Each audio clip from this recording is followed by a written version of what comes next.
अहमदुहु नुसल्ली अला रसूलिहिल करीम औज़ु बिल्लाहि मिनश शैतानिर रजीम वल्लाहु युहिब्बुत तव्वाबीन व युहिब्बुल मुतताहिरीन। अज़ीज़ भाई और बहनों, आज हमने आपके लिए एक बड़ा उम्दा सबक पसंद किया है, थोड़ा सा कड़वा लेकिन सेहतमंद। तहारा, साफ़ सफाई। साफ़ सफाई निस्फुल ईमान, यानी आधा ईमान। अगर कोई शख्स अपने आप को साफ़ सफाई से वाबस्ता रखता है और साफ़ सफाई का बड़ा एहतमाम करता है तो उसका आधा ईमान हो गया, आधा ईमान मुकम्मल। अब बाकी के ईमान के लिए उसको मेहनत करनी है। अल्लाह ताला ने अपने करम से बड़ी आसानी रखी है अपने दीन में, लेकिन हम जो है थोड़े से लापरवाह हो जाते हैं। साफ़ सफाई तीन किस्म की होती है। एक होती है दिल की साफ़ सफाई, जिसको कहते हैं तज़कियतुन नफ्स, नफ्स की साफ़ सफाई, जिसमें बुग़्ज़ नहीं रखने का, रिश्ते नहीं तोड़ने के, लोगों के बारे में बदगुमानी नहीं रखनी चाहिए और लोगों से बदला लेने की उम्मीद नहीं रखनी। इन चीज़ों से अपने आप को साफ़ रखना, ये दिल की सफाई हुई। और सबसे बड़ी सफाई शिर्क और बिद्दत से दूर रहने का, ये भी एक किस्म की साफ़ सफाई जो सबसे बड़ी साफ़ सफाई मानी जाती है। अपने दिल को शिर्क, कुफ्र, निफाक, बिदात, खुराफात, इन चीज़ों से दूर रखना हमारे लिए ज़रूरी है। हम आज के दूसरे मौजू, यानी मौजू का दूसरा हिस्सा, कि अल्लाह ताला को तहारत रखने वाले पसंद हैं। इसमें कितनी किस्म की तहारत है? एक है आदमी अपनी ज़ात की साफ़ सफाई रखे। अल्लाह के रसूल सल्लल्लाहु अलैहि वसल्लम ने फरमाया, जिसको बाल दिए हैं, यानी दाढ़ी है, सर के बाल है, उसे चाहिए कि वो अपने बाल की इज्जत करे। कैसे इज्जत करे? मतलब बराबर कोम्बिंग करे और बाल बिठावे, वक्त पे कटावे, अच्छा रखे, इसको कहते हैं बाल की इज्जत करना। तो ये हो गया। उसके अलावा हम जानते हैं कि ज़ेरे नाफ और ज़ेरे बगल के बाल को भी शेव ऑफ कर देना चाहिए, मूंछों को कतराना चाहिए। पर्सनल हाइजीन कहते हैं अंग्रेज़ी में इसको। ब्रश करना चाहिए। ख़ास करके हज़रत आयशा रज़ियल्लाहु ताला अन्हा की एक बड़ी प्यारी हदीस है कि अल्लाह के रसूल सल्लल्लाहु अलैहि वसल्लम जब भी घर आते थे तो सबसे पहले सलाम करते थे और उसके बाद मिसवाक करते थे।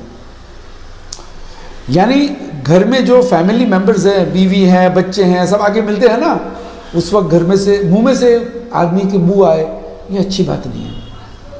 It is unhygienic. हम शादियों में जाते हैं, परफ्यूम लगाते हैं, ब्रश व्रश करते हैं, नहाते भी है।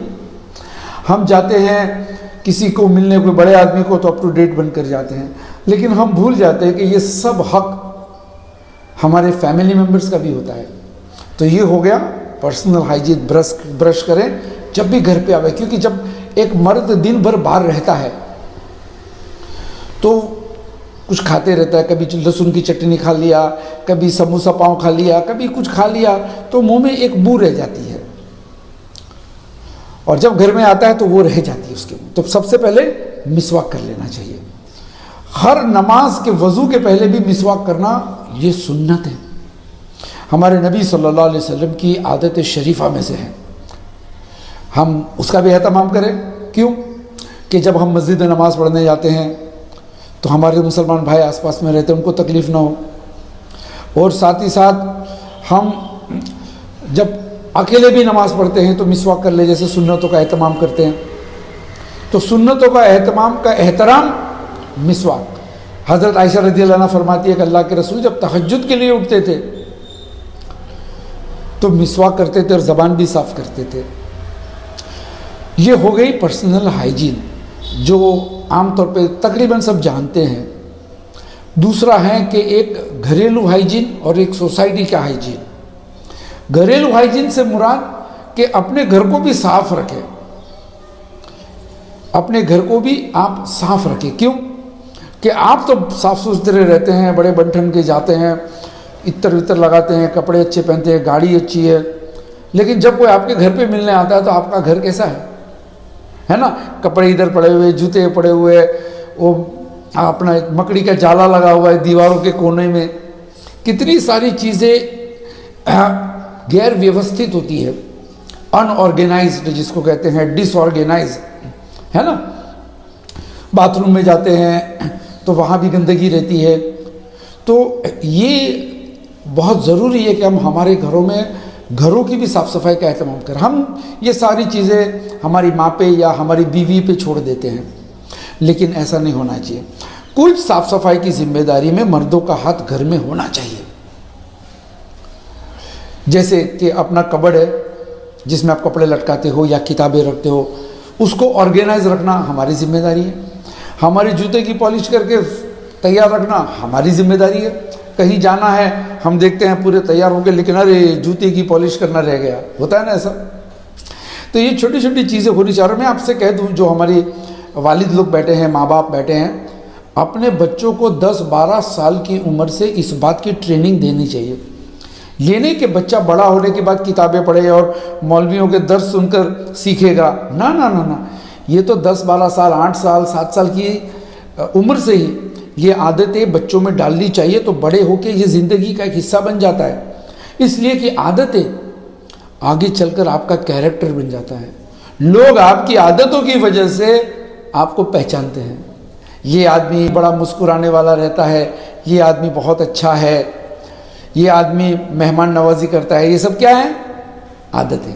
उसी तरीके से कोई अगर हमारे बारे में तस्करा करे कि इसकी आदतें अच्छी है, इसका कमरा देखो कितना साफ़ है, यहाँ तक कि इसकी गाड़ी के अंदर भी कितनी सफाई है। हम हमारे एक दोस्त की गाड़ी में बैठे, बड़ी महंगी गाड़ी थी, पजेरो बाहर से कैसी दिखती है, आहा, ऐसा लगता है बादशाह खड़ा है। लेकिन जैसे मैं बैठा, पानी की खाली बोतलें पड़ी हैं, बच्चों ने डाली, फिर पेप्सी के 2-4 खाली टीन पड़े हैं, और चिप्स के थोड़े खाली पैकेट्स पड़े हैं, चिगम पड़ा हुआ है। यानी गाड़ी एकदम गंदी लग रही है, ऐसा लगता था कचरे का डब्बा है, गाड़ी नहीं है। और बाहर से पजेरो 25 लाख 30 लाख, और अंदर से तो ये हो गया लापरवाही। आप साफ सुथरे हैं, कपड़े अच्छे पहन के जाते होगे उसी गाड़ी में, है कि नहीं? बाहर से पोता भी मार लेते होगे, लेकिन जैसे गाड़ी में बैठे देखिए। उसके बरअक्स में एक दफ़ा मैं एक टैक्सी में बैठा, बड़ी ऑर्डिनरी टैक्सी थी, और जैसे ही बैठा वैसी गाड़ी में खुशबू, अल्हम्दुलिल्लाह। वो पठान था, शारजा की बात है। और मैंने उससे पूछा कि खान से भी क्या है? कहते हैं कि हम गाड़ी में इत्तर लगाते, कोई भी मेहमान आता है तो। मैं बोला क्यों ऐसा? बोला 1-8 घंटा 2 घंटा कोई अगर हमारी गाड़ी में बैठेगा तो कितना अच्छा लगेगा। मैं बोला अच्छी आदत है। देखो, इस तरह से आदमी को अपना ऑर्गेनाइज रखना चाहिए, अपने आप को। इस तरह से आदमी को अपने आप को ऑर्गेनाइज रखना चाहिए। बहुत सारे लोग घर बड़े आलिशान होते हैं, इनके बड़े बड़े मकान होते हैं, बड़े बड़े अपार्टमेंट होते हैं, लेकिन जब घर में जाते हैं, किचन में जाते हैं, तो बर्तन भी जो धोए हुए नहीं रहते हैं, ऐसे ही पड़े रहते हैं यतीमों की तरह, है ना। और कचरे बच्चे भी खा के उधर ही फेंक देते हैं। अभी पेप्सी पिया तो डब्बा उधर ही फेंक दिया, 2 दिन तक पड़ा है, जब काम वाली आएगी तो ले जाएगी। ये this is not good, it's bad character. छोटी छोटी चीज़ें हमने देखा, शारजा में एक औरत जो थी, ज़ईफ़ औरत, 60 साल की, वो उसने कुछ खाया होगा तो चाय पी होगी, तो कागज़ के कप्स आते हैं ना, वो लेकर ढूंढ रही है कचरे का डब्बा, और 50 मीटर दूर था। उसको जाना था इस तरफ, लेकिन वो उस तरफ गई, कचरे के डब्बे में डाला। अपना बच्चा साथ में है, बच्चे से डराया, मैंने बच्चों को सिखा रही है। ये नहीं कह रहे कुछ कचरे का डब्बा ही नहीं है, गवर्नमेंट तो कुछ नहीं करती है, म्यूनसिपालिटी तो कुछ नहीं करती है, करके डाल दिया। अपने घर की सीढ़ियों पे देखो, लोग पान खा के थूकते हैं, महंगी महंगी बिल्डिंगों में, लिफ्ट में। ये बैड कैरेक्टर है, ये गंदा अखलाक है। नमाजी हो गए आप, नमाजी है, कुरान पढ़ते हैं, रोज़े रखते हैं, हज भी पढ़ते हैं, लेकिन ये कैरेक्टर की गंदगी है, वेरी ऑनेस्टली। और कैरेक्टर की गंदगी अल्लाह को नहीं पसंद है कि भाई अपना तो अपना ख्याल कर लेते हो और दूसरों का ख्याल नहीं रखते हो। इसके साथ में ही एक और चीज़ मैं आपको बता दूं, मोहल्ले की साफ सफाई। मोहल्ले की साफ सफाई में लोग कचरा खिड़की के बाहर ही फेंक देते हैं, बालकनी से बाहर फेंक देते हैं, अपने किचन से नीचे फेंकते हैं, और नीचे वाले के घर में छींटे उड़ते हैं। कोई बेचारा खाना पका रहा है, उसके अंदर छींटा उड़ा। बाज़ लोग तो डाइपर्स भी फेंक देते हैं टॉयलेट में से नीचे, तो सोसाइटी में डाइपर्स जमा हो जाते हैं। Again bad character. नमाजी लोग होंगे, बुरके वाले होंगे, दाढ़ी वाले होंगे, पहली सब पे नमाज पढ़ते होंगे, लेकिन बैड कैरेक्टर। क्यों? गंदगी रोड पे नहीं फेंकनी चाहिए। अल्लाह के रसूल सल्लल्लाहु अलैहि वसल्लम ने मना किया है कि रोड आने जाने के लिए लोगों के लिए है, चाहे वो सोसाइटी का रास्ता हो, चाहे वो गली हो, कोई भी चीज़ हो भाई, आप उसको गंदा नहीं रख सकते हो। अब बाज़ शहरों में जो हमारे नॉन मुस्लिम्स भाई है, जैसे पटेल्स हैं और दूसरे लोग हैं, जिनको मैं देखता हूँ, अलग अलग शहरों में जाता हूँ तो सोसाइटियों का मुआयना करता हूँ, तो ये लोग क्या करते हैं, अभी प्लास्टिक के बड़े बड़े कचरे के डब्बे रखते हैं, सब जाकर उसी में कचरा डालने का। अब घर से निकलकर थोड़ा चलकर कचरे के डब्बे में कचरा डालना, ये मशक्क़त लगता है सुस्त लोगों को। इसीलिए मैंने कहा कि खराब कैरेक्टर है। आपने क्यों फेंका? आलसी हैं आप उठकर कचरे के डब्बे तक नहीं जा सकते हो। अब जो आलसी होता है तो वो कैरेक्टर आलसी बना गया ना, तो कैरेक्टर खराब हुआ कि नहीं हुआ? हो गया। आलसी को कौन नौकरी पे रखेगा? आलसी के साथ कौन शादी करके खुश रहता है? समझे ना? तो आलसीपन की वजह से लोग कचरा नहीं फेंक, डब्बे में नहीं फेंकते। मोहल्ले की साफ़ सफाई करनी चाहिए। कभी कभी हम हमारे भाइयों के हमारे मोहल्लों में जाते हैं तो हम देखते हैं कि गटर का पानी लीक हो रहा है, गटर का पानी लीक होता है और लोगों के घर साफ है लेकिन रोड एकदम गंदा है। कोई आदमी जा रहा है, कोई बच्चा स्कूल जा रहा है, कैसा हाल है? सिर्फ म्यूनसिपैलिटी को फ़ोन करना है या किसी एक्सपर्ट को बुलाकर साफ सफाई करके 100 रुपया 150 रुपया दे देना है। इतना भी काम नहीं होता हमसे। कैरेक्टर कमज़ोर है, सही ना? अपने मोहल्ले की साफ सफाई रखना वाजिबों में से है। पता है, उलमा के नज़दीक, सलफ़ के नज़दीक वाजिबात में से है। अपना घर साफ है, मोहल्ले में कचरा फेंका हुआ, क्यों भाई मेरा घर साफ है, पड़ोसी का हक नहीं है कि वहाँ से आने जाने वाले का? रास्ते में छोटे छोटे, खास करके जो छोटी छोटी गलियाँ होती है, छोटे छोटे घर होते हैं ना, वहाँ ये प्रॉब्लम्स बहुत मिलती है। घर बड़े साफ़ सुथरे होते हैं इनके, नो डाउट, लेकिन कचरा बाहर फेंकते हैं। कचरा बाहर फेंकना मत रखो। 300-400 रुपये का एक कचरे का डब्बा ले लो, अपने घर के बाहर रखो, अपने पड़ोसी भी डाल सके उसमें, नो प्रॉब्लम। सवाब जारिया, किसी और को भी आप साफ़ सफाई करने में मदद करते हैं। वल्लाहु युहिब्बुत तव्वाबीन व युहिब्बुल मुतताहिरीन।